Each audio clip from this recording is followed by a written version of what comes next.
So what we're doing here is we're studying the wrath of divine love right here. And this is what the Lord is talking about here. He says, but when he, being full of compassion, forgive their iniquity and do not destroy them. Yes, many a time he turned his anger away and did not stir up all his wrath. So this is also Psalm 78:38, which says,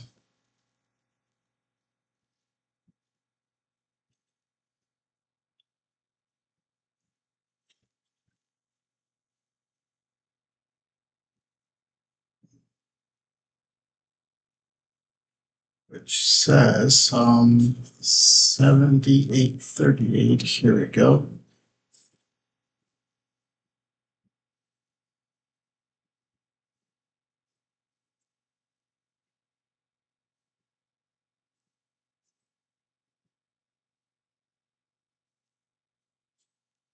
But he, being full of compassion, forgave their iniquity and destroyed them not. And destroyed them what? And destroyed them not. Yeah, many a time turned he his anger away and did not stir up in all his wrath. So see right, oh, this isn't really showing that good, but so he's saying, the Lord is saying that even though and even today when we turn away from what's going on and we get distracted and we get too much caught up in different types of sin and things like that, he still is all forgiving and he still wants us back, and and um, and he wants nothing from us. What he wants though is he wants nothing from us, and nor does he need anything from us, but he wants us to follow him, and he wants to bring us all to glory. No matter how deep problems come in our lives. So this is very important. And from the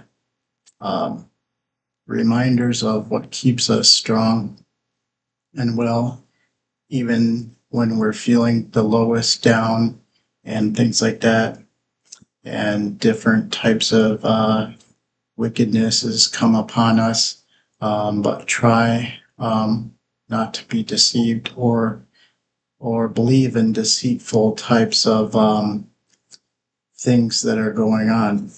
Now, this is also brought throughout history with other things that are going on today. And a lot of this has to deal with people, a lot of us being impressed and and um, and bewildered in different types of things where they try and continue to push other things against us. But Yeshua Yelahom is very strong with us, and he won't let us fail. And so, what does this tell us about Psalm 78? What else? What does this passage convey about God's response to his people in repeated rebellions? So 78 is saying this. It's it goes for quite a bit, so it's pretty long here, but the message is that he wants all of us to come and to be loved and to remember that there's no other amount of love that he shows and gives us. So 70, that's Nashali, Ashai of Espa, give ear, O my people, to my law, incline your ears to the words of my mouth. And he's reminding, another reminder there. Remember what I said. Remember what I told everyone. I will open my mouth in a parable, will utter dark sayings of old. So see, he's saying right here now, listen, y'all, I'm gonna remind you from times past, which we have heard and known, and our fathers have told us. So see, now this is a flashback of history, to remember, being, we were told and warned from our fathers before and our family before. Um, Not only fathers, so mothers were also working with fathers. So they were also advising. So, um, anyhow, then 78 4 of that psalm, we will not hide them from their children, showing to the generation to come the praise of the Lord and his strength and his wonderful works he hath done. So, another reminder here. He has, and was before anything was created, as we're reading here, and before any area of Old Testament, because he is the only testament that created everything. So, and that has reminds us now 75 also, for he established a testimony in Jacob and appointed a new, or I'm sorry, a law in Israel, which he commanded our fathers that they should make them known to their children. See, now there was a communication error, as we know, that took place, and other messages did not get passed. So this brings up other things, or it should remind us that other things came on to more of the confusion of where we are today and what happened. But sometimes it may not always remind us, but it's there because the Lord is reminding us. Yeshua is always making and delivering and strengthening us. For he established a test. Okay, so 78:6, that the generation to come might know them, even the children which should be born, who should arise and declare them to their children. So that is also reminding that,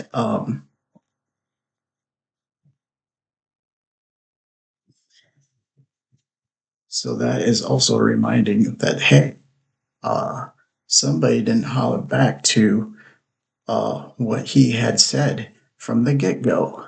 Now, and other things that, of course, took place for so then it continues, Psalm 78:7. that they might set their hope in God and not forget the works of God, but keep his commandments. See, now, yeah, we can all sin and things like that, and we can all repent and ask for forgiveness. But the most important thing is I've learned through just my own study and going to church and things like that. For some reason, I felt really uncomfortable in the and after all the things I learned about going to church on a Sunday, but I'll go to church on a Sunday if I'm also supporting somebody or whatever. But which I haven't gone to a church on Sunday for a few years now. I went down to uh, Louisiana, and I was down there, and I had went to a church. It was a neighborhood church, so it was not really too far away from everybody. It was within the community, so um, that and we sang some nice songs, which reminded me of way back when I was younger. So, and then other people were like, "Oh, you know these songs?" And I'm like, "Yeah, it's been quite a while, but yeah." So that was awesome and things like that. And but that was a few years ago. So and and 78 and might not be as their fathers, a stubborn and rebellious generation, a generation that set not their heart aright, and whose spirit was not steadfast with God. So, as we know, when uh, the other areas of the disciples and things like that, and other times past, that this took place, and then we had the 40 going through the um, for 40 days and 40 nights, and all those types of things. So even things that we are taking place the today with the uncomfortability of the you know the crime uh, person who's our president, which is just a outrageous and unbelievable type of thing that goes against everything we believe in. And yeah, who wants an orange criminal family and things like that? But I don't want to say too much about that, because it's most important thing is to hold the Lord's word and to not be distracted by these types of things, and that they might sit there 78:7, right? That they might set their hope in God and not forget the works of God, but God keep his commandments. But God kept the commandments as our example. And so he never changed anything. And also telling us to keep as much of the commandments as we can. Because he said he kept the commandments in 78 and might not, it might not be a stubborn and generation that set their own heart aright and whose spirit was not steadfast with God. Okay, so 78:9. The children of Ephraim, being armed and carrying bows, turned back in the day of battle. They kept not the covenant of God and refused to walk in his law. So remember that he laid out the law according to what Yahshua said from the get-go. And we know kings and people that were overthrowing, disrupting things of his law were always trying to manipulate his law. So this brings in other confusional types of things into the works. And I'm also just getting evaluating everything when it comes to things like that, because it's it's wonderful when the Lord is speaking, and you're able to spread His word, and and to find out, I put a Bible study type of survey on here to see how everybody responds to it, but nobody's responded to it yet. So I'll see how that's gonna go. And in 78:10, they kept not the covenant of God and refused to walk in His law. So 78:11, and forgot His works and His wonders, and He showed them, and He shewed them. So He got mad and He did away with them, right? He showed them away. And 78:12, marvelous things did He in the sight of their fathers in the land of Egypt, the field of Zion. Now, also from when He divided the sea and caused them to pass through, and He made the waters to stand as a heap. Now, also, we look at here though as well, and let me see here.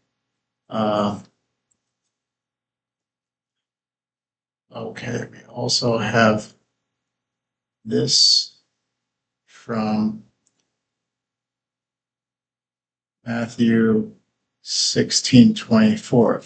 But He turned and said unto Peter, Get behind me, Satan, thou art what? An offense unto me, for thou savorest not the things that be of God, but those that be of men. So see, that's why, it's